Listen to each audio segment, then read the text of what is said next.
Capítulo 15. O contador de histórias. Vamos começar.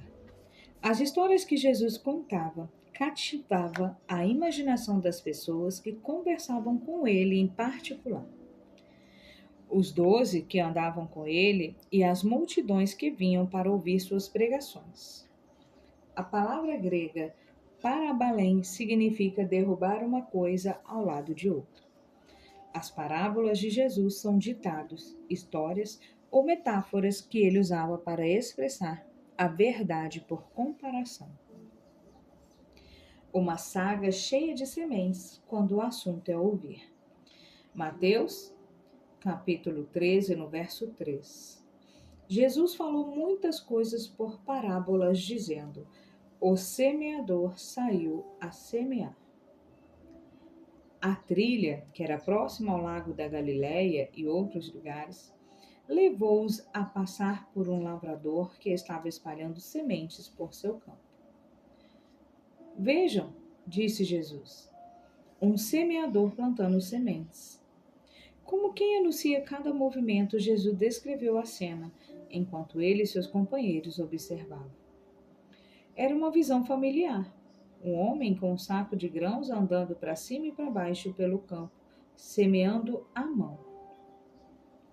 Repetidas vezes, ele colocava a mão no saco de sementes e então espalhava cada punhado em um movimento circular. Uma rajada de vento levou parte das sementes, depositando-as nas trilhas de terra batida entre os campos. Outras sementes caíram onde uma camada fina de terra mal cobria as pedras calcárias palestinas. Outras ainda caíram na terra cheia de ervas daninhas nos cantos do campo. Grande parte caiu onde o semeador pretendia, em terra boa, rica e profunda o suficiente para dar a colheita. Somos nós e as pessoas que nos ouvem. Jesus deve ter dito. Então, sem explicar o significado da história, ele acrescentou: aquele que tem ouvidos para ouvir, ouça. Mateus, capítulo 13, verso 9, Marcos, capítulo 4, verso 9, Lucas, capítulo 8, versículo 8. O que em uma tradução livre significa: acordem e sintam o cheiro do café. Que mistérios estão enterrados na história da semeadura? Lucas, capítulo 8, no verso 9. Seus discípulos perguntaram-lhe o que significava aquela parábola.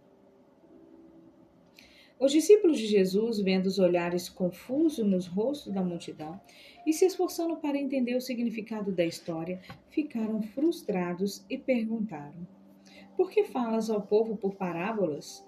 Mateus, capítulo 13, no verso 10. A chave para entender essa parábola é concentrar-se em 4 tipos de ouvintes.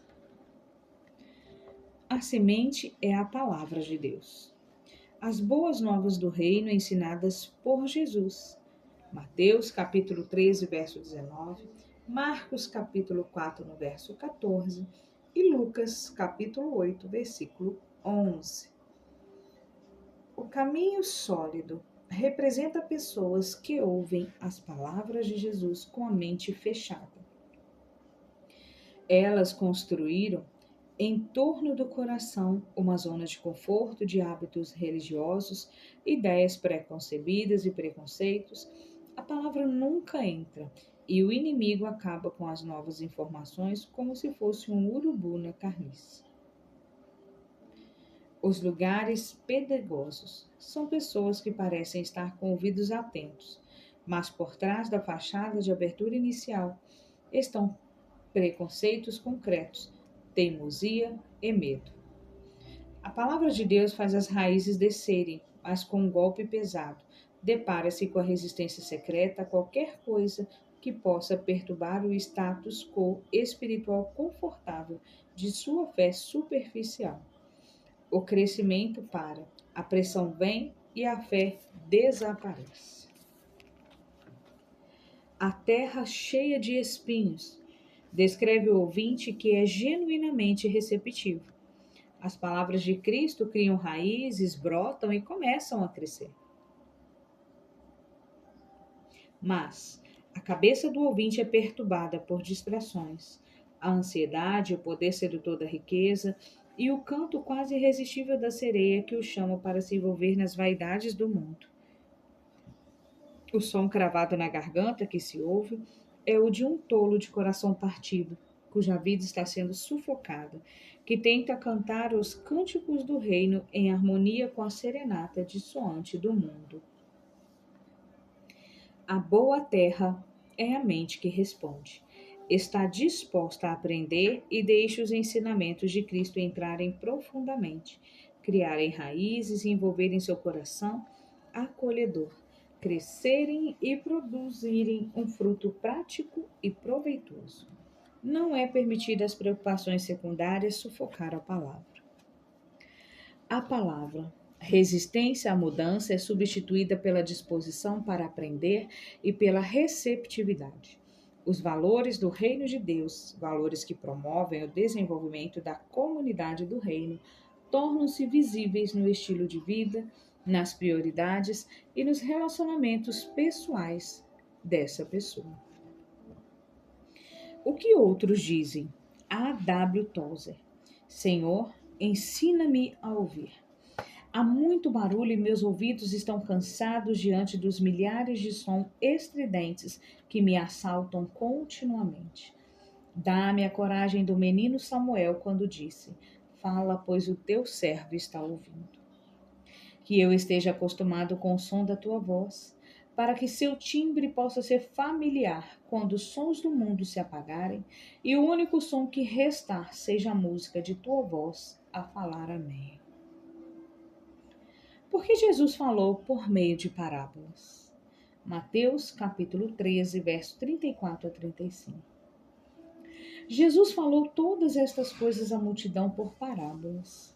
Nada lhes dizia sem usar alguma parábola. Cumprindo-se assim o que fora dito pelo profeta. Abrirei minha boca em parábolas, proclamarei coisas ocultas desde a criação do mundo. Ao citar Salmos número 78, verso 2, Mateus nos faz lembrar de que o Antigo Testamento prometeu que o Messias seria um contador de histórias. Jesus era um mestre brilhante que nunca deixou de ensinar. As parábolas são uma técnica de ensino bem conhecida em Israel. Jesus teria ouvido pela primeira vez a verdade de Deus em forma de parábola por meio de seu pai terreno José. Era uma das maneiras pelas quais os pais hebreus transmitiam sua fé aos seus filhos. O que outros dizem? Frank Peretti. As histórias funcionam. Jesus prendia a atenção de sua plateia e enfatizava uma questão da qual seus ouvintes se lembrariam por muito tempo. Ensino prático. Lucas capítulo 6, versículo 4. O discípulo não está acima do seu mestre, mas todo aquele que for bem preparado será como seu mestre. As parábolas de Jesus faziam parte de um estilo de ensino no qual o mestre não depende apenas de livros ou palestras para expressar a verdade. Jesus não se contentou em encher a cabeça de seus discípulos de fatos surpreendentes para impressionar amigos. Ele estava edificando vidas, homens e mulheres, que sob sua tutela se tornariam como ele.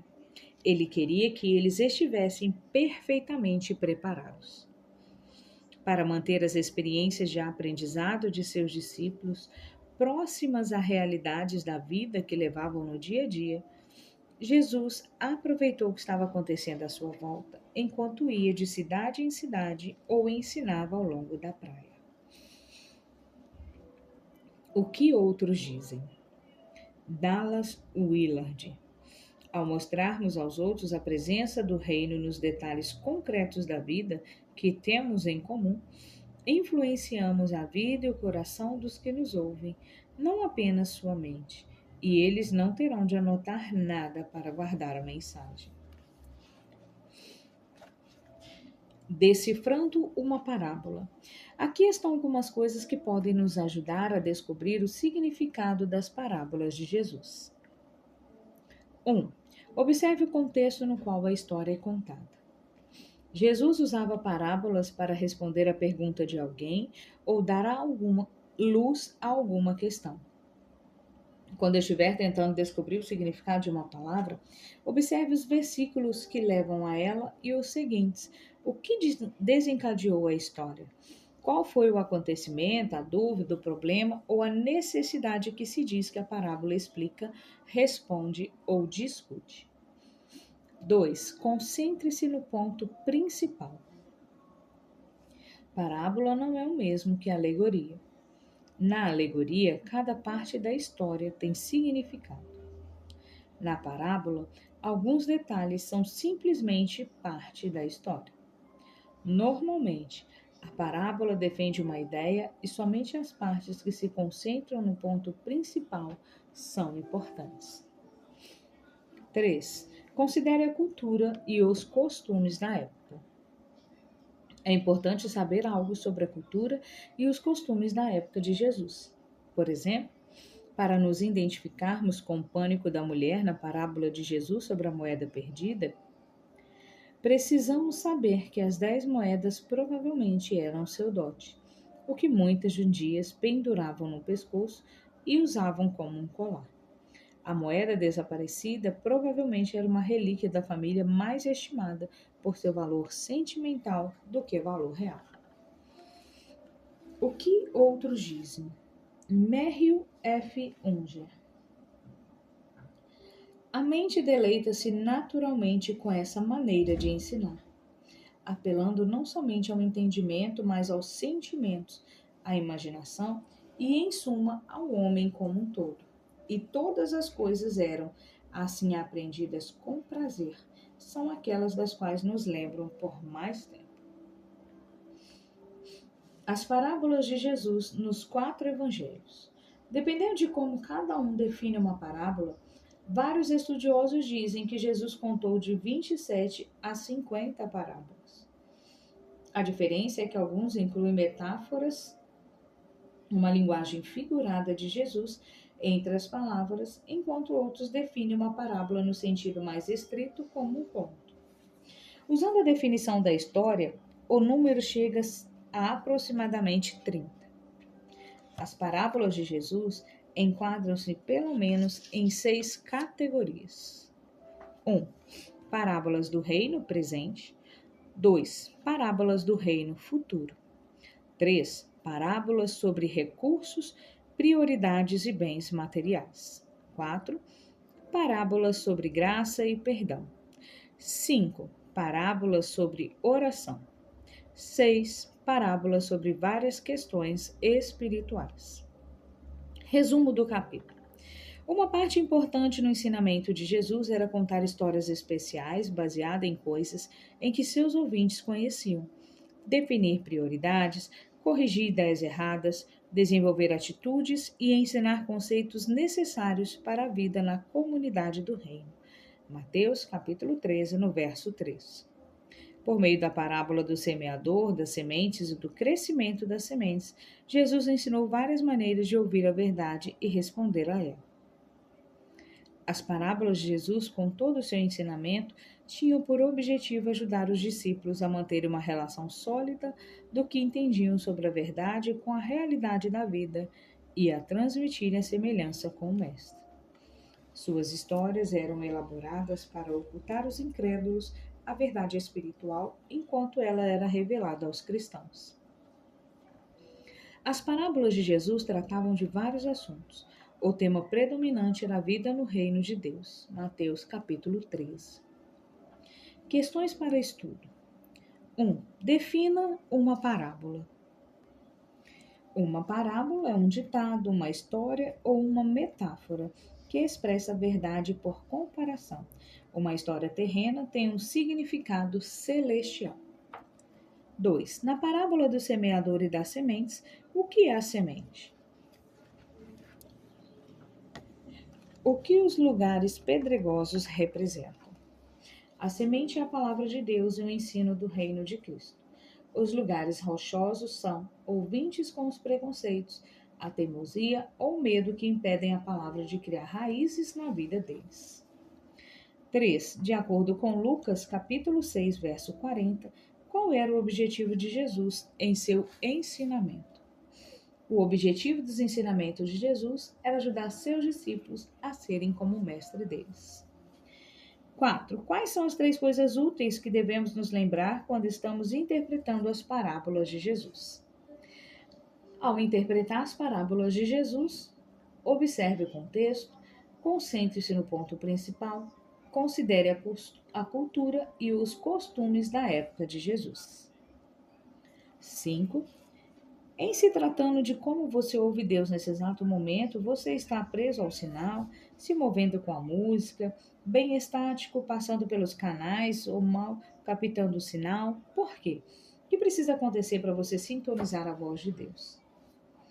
Dependendo de suas circunstâncias, você pode ler o Salmo 46 ou 51, ou Jó 38, do 1 ao 40, para sintonizar a voz de Jesus. Capítulo 16, Tempestade sobre a Galileia. Vamos começar. Marcos, capítulo 4, verso 35 e 38, parte A. Naquele dia, ao anoitecer, disse ele aos discípulos: Vamos para o outro lado. Deixando a multidão, eles o levaram no barco, assim como estava. Outros barcos também o acompanharam. Levantou-se um forte vendaval e as ondas se lançavam sobre o barco de forma que este foi se enchendo de água. Jesus estava na popa, dormindo com a cabeça sobre um travesseiro. Jesus estava exausto de um dia cheio de discursos e ensinamentos. Precisando de descanso, ele pediu aos seus homens que fossem para o outro lado do lago. Como vários deles eram barqueiros experientes que haviam crescido nessas áreas, ele deixou que conduzissem o barco, pegou um travesseiro, deitou-se na parte de trás do barco e adormeceu. Pavor nos mares, Marcos capítulo 4, verso 38b a 39. Os discípulos o acordaram e clamaram: Mestre, não te importas que morramos?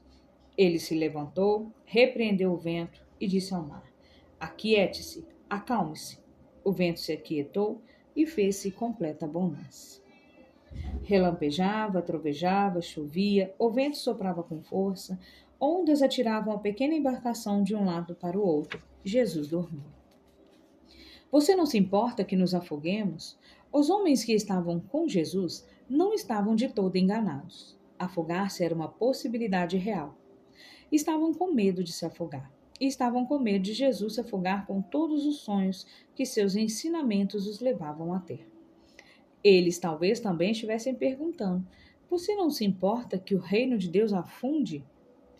Jesus despertou, bocejou, esfregou os olhos, repreendeu o vento e disse às ondas revoltas: Acalmem-se. 2 coisas aconteceram. O vento cessou e o mar se acalmou. A luz apareceu. Enquanto ficavam de queixo caído, seus joelhos amoleceram, dessa vez de total espanto. O homem cujo interesse eles tiveram a audácia de questionar quando a tempestade veio, tinha poder, incluindo a autoridade sobre o mar e o tempo. Eles sabiam que esse poder e essa autoridade pertenciam somente a Deus. Quem é este? Eles perguntaram.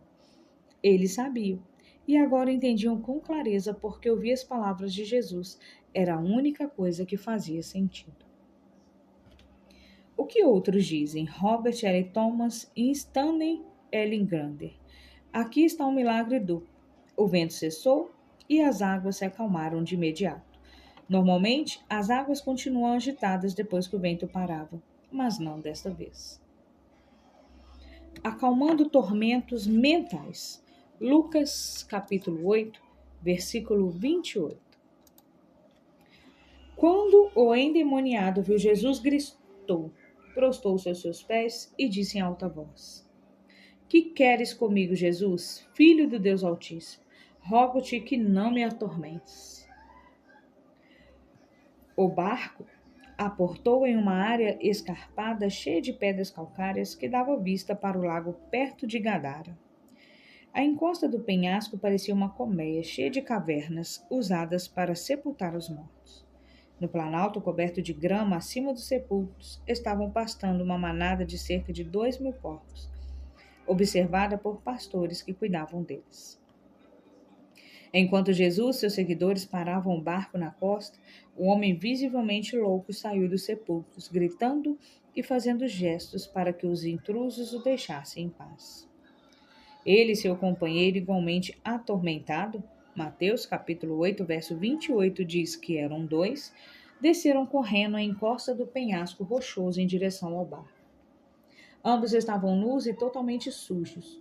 O corpo dos dois tinha cicatrizes causadas por cortes com pedras afiadas que usavam para se ferir. Os tornozelos e pernas e os braços grandes de um deles traziam marcas de algema e grilhões usados para controlar sua violência. Essa alma torturada, com força intensificada por demônios, havia quebrado várias vezes as algemas e escapado para se abrigar nos sepulcros, onde juntos 2 loucos de Gadara enchiam a noite de gemidos perturbados e durante o dia faziam ameaças e diziam coisas obscenas aos transeuntes e aos que vinham enterrar seus mortos. O que outros dizem? Henry H. Halley. A implicação bem simples das Escrituras é que os endemoniados não eram meros lunáticos, mas casos de personalidade invadida, e que os demônios, qualquer que fosse sua origem ou natureza, eram espíritos malignos que, na verdade, entravam e atormentavam de um modo ou de outro certas pessoas. Acredita-se ter sido uma exibição especial do diabo contra Jesus, permitida por Deus durante o tempo em que ele esteve na terra, para demonstrar que o poder de Jesus se estendia até a região do invisível. Um exército de demônios guerreiros. Jesus sabia o que estava enfrentando. E enquanto as almas atormentadas tropeçavam e gritavam em sua direção, ele ordenou que os espíritos malignos libertassem seus cativos. Qual é o seu nome? Perguntou Jesus, dirigindo-se ao gigante trêmulo diante dele. Meu nome é Legião, que significa um exército de 6.000 homens, porque somos muito, rosnou o homem. Era o clamor de um homem que se sentia como se todos os malignos soldados do inferno estivessem amarrados a ele e de dentro dele declarassem-lhe guerra. Debandada de porcos. Lucas capítulo 8, verso 31 e 32. E imploravam-lhe que não os mandassem para o abismo. Uma grande manada de porcos estava pastando naquela colina. Os demônios imploraram a Jesus que lhes permitisse entrar neles, e Jesus lhe deu permissão. De repente, houve um tumulto entre os porcos na colina. Eles guincharam e ficaram agitados. Em seguida, moveram-se com uma agitação cada vez maior em direção ao precipício. Os que cuidavam deles correram para cá e para lá aos gritos, mas nada pôde deter a debandada. Lá se foi caindo, despenhadeiro rochoso abaixo, uma grande manada de 2.000 porcos enlouquecidos, entrando de cabeça no mar da Galileia, guinchando e dando o último gorgolejo enquanto se afogavam nas águas azuis do que os rabinos gostavam de chamar de o mar do deleite de Deus. Porque Jesus fez o que os espíritos malignos pediram, deixando-o entrar nos porcos. Sob a lei de Moisés, os porcos eram cerimonialmente impuros. Essa lei testava a obediência de Israel e o protegia de se expor à triquinose, que era uma doença causada pela triquina, que é um verme carregado por porcos. Quando estava em rebelião, Israel às vezes ignorava essa proibição. Ao enviar os demônios para os porcos, Jesus matou 2 coelhos com uma só cajadada, livrando-se dos demônios e punindo o comércio ilegal de porcos de uma só vez. Os loucos de Gadara foram curados e limpos, puseram suas roupas novamente, deixaram de perturbar a vizinhança e encontraram paz. E toda a cidade começou a pedir que Jesus fosse embora. Marcos capítulo 5, verso 17. Mas os loucos curados voltaram para casa, para suas famílias, e relataram todas as coisas boas que Jesus havia feito por eles. Embora os homens curados tivessem pedido para ir com Jesus quando ele partisse, Jesus respondeu não. Ele lhes deu a tarefa mais difícil como suas testemunhas naquela região de gentios. A obediência dos homens curados deu àquela região a dádiva do testemunho crível do poder de Cristo e uma oportunidade para responder. O que outros dizem? Lawrence ou Richards, esses seres malignos nos oferecem perigo hoje? Não estaria errado sugerir que a possessão ou a opressão não pode acontecer hoje? O que as Escrituras enfatizam e o que os Evangelhos provam é que Jesus é maior do que aquele que está no mundo, em se tratando das forças do mal do nosso universo. Silenciando vendavais de preocupações e tristezas. Marcos capítulo 5, verso 21 a 24. Tendo Jesus voltado de barco para outra margem, uma grande multidão se reuniu ao seu redor, enquanto ele estava à beira do mar. Então chegou ali um dos dirigentes da sinagoga chamado Jairo. Vendo Jesus, prostrou-se aos seus pés e lhe implorou insistentemente: minha filhinha está morrendo. Vem, por favor, e impõe as mãos sobre ela para que seja curada e que viva. Jesus foi com ele. Uma grande multidão o seguia e o comprimia.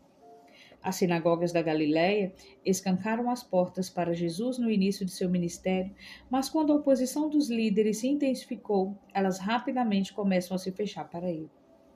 Jairo talvez tenha se colocado contra Jesus no início, mas há uma grande diferença entre adotar uma atitude arrogante em relação a Cristo quando o sol está brilhando e insistir nessa atitude quando você está com problemas e precisando da ajuda de Cristo.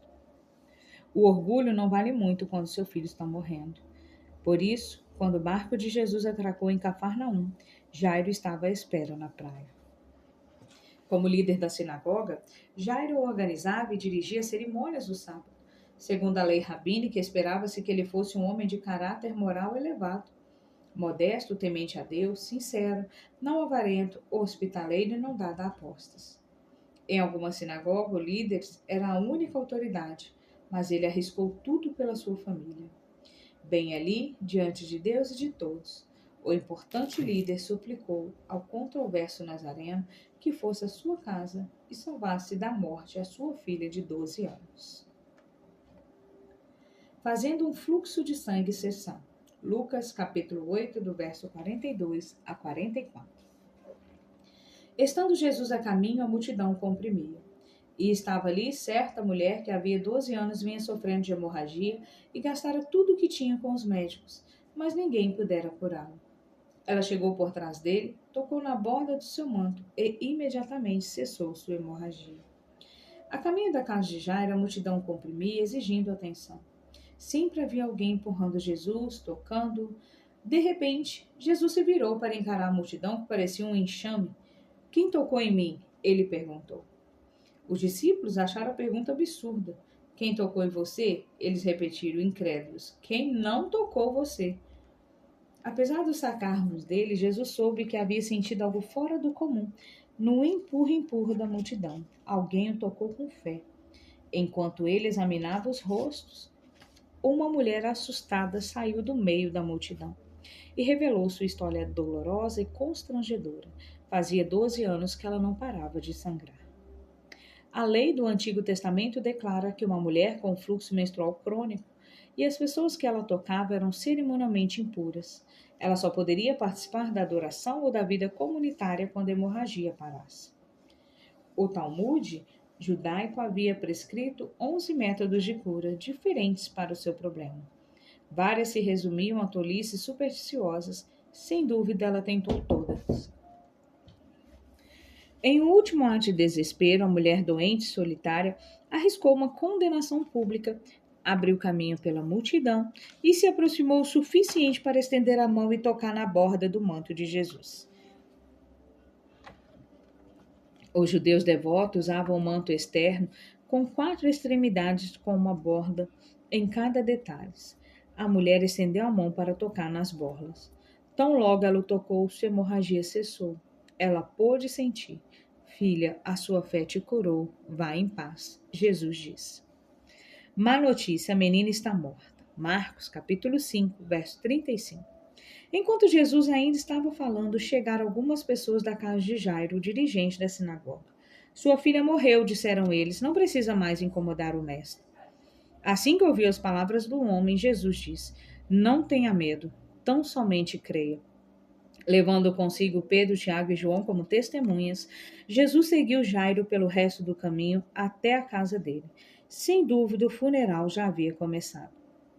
Carpideiras, que eram pranteadoras profissionais contratadas para chorar, enchiam o lugar de gemidos ensurdecedores e agudos e súplicas melodramáticas pela menina morta.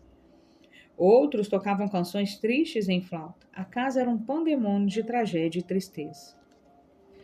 Boa notícia, o funeral foi cancelado. Jesus entrou na casa e exigiu que o alvoroço cessasse. A criança não está morta, mas dorme, ele disse. Marcos, capítulo 5, verso 39.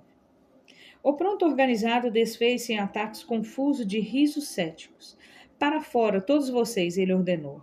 Então, somente com seus 3 discípulos e os pais da menina, Jesus entrou no lugar onde estava o corpo da criança. Ele a segurou pela mão e pediu que se levantasse. Ela se levantou e começou a andar pela casa, cumprimentando os convidados boquiabertos que haviam vindo para se juntar ao coro de pranteadores. Os que estavam no lugar receberam ordens expressas para que não dissessem nada a ninguém. O que quis dizer com isso? Uma vez que seria difícil esconder dos pranteadores ali reunidos a ressurreição da menina, Jesus provavelmente se referiu ao processo em questão, o fato de que ele tocou no cadáver e o levantou pela mão. Resumo do capítulo. Navegando pelo lado nordeste do lago da Galileia, Jesus e seus discípulos foram surpreendidos por uma tempestade violenta que o ameaçou destruir o pequeno barco em que estava. Jesus despertou de seu cochilo, repreendeu o vento e as ondas, e a tempestade cessou. Na costa de Gadara, 2 loucos emergiram dos sepulcros, estando um deles possuído por uma legião de espíritos malignos. Jesus enviou os espíritos para a manada de porcos que pastava ali perto. E logo em seguida, os porcos se lançaram no mar e morreram. Quando voltaram à praia, Jairo, líder de uma sinagoga, foi ao encontro de Jesus com um pedido urgente de que ele fosse à sua casa e curasse sua filhinha que estava à beira da morte. A caminho da casa de Jairo, uma mulher que sofria abriu caminho pela multidão e tocou na borda do manto de Jesus. Ela foi curada no mesmo instante. Chegou a notícia da casa de Jairo de que sua filha estava morta. Jesus ignorou a má notícia e incentivou o pai a crer. A filha foi ressuscitada dos mortos com a palavra de Cristo. Questões para estudo. 1. Onde Jesus estava quando a tempestade ameaçou afundar um barco? Na sua vida, quando pareceu que Jesus estava dormindo em um momento em que você precisava desesperadamente saber que ele estava acordado? Quando a tempestade atingiu o barco, Jesus estava dormindo na polpa.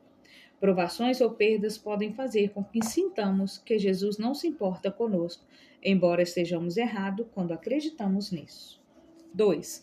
Como os discípulos reagiram quando o vento e as ondas obedeceram a Jesus? O que isso nos revela sobre quem é Jesus? Os discípulos perguntaram: quem é este? Sua habilidade para comandar a tempestade diz-nos que Jesus é o Senhor. Sua palavra tem autoridade sobre fenômenos naturais. 3. Como o povo de Gadara tentou lidar com o homem endemoniado, o que há de igual e o que há de diferente entre o modo como aquele homem foi tratado naquele momento e o tratamento que dispensamos atualmente a doentes mentais? O povo de Gadara prendeu o endemoniado com correntes. Usamos drogas e métodos de confinamento em hospitais para controlar doentes mentais ou evitamos e temos medo deles. 4. Como os espíritos malignos reagiram à presença de Jesus? O que isso nos diz sobre a autoridade de Jesus sobre os demônios? Os espíritos malignos estavam aterrorizados, reconheceram quem era Jesus e pediram que ele não os enviasse para o lugar dos mortos. Jesus é mais poderoso do que os espíritos malignos e eles o temem. 5. Quando viram um homem que antes era louco sentado, vestido em perfeito juízo, como o povo da cidade reagiu? O que isso nos diz sobre os valores dessas pessoas? As pessoas da cidade estavam com medo e pediram que Jesus fosse embora. Elas valorizavam porcos e lucros mais do que pessoas e rejeitavam qualquer solução que tivesse um alto preço para elas.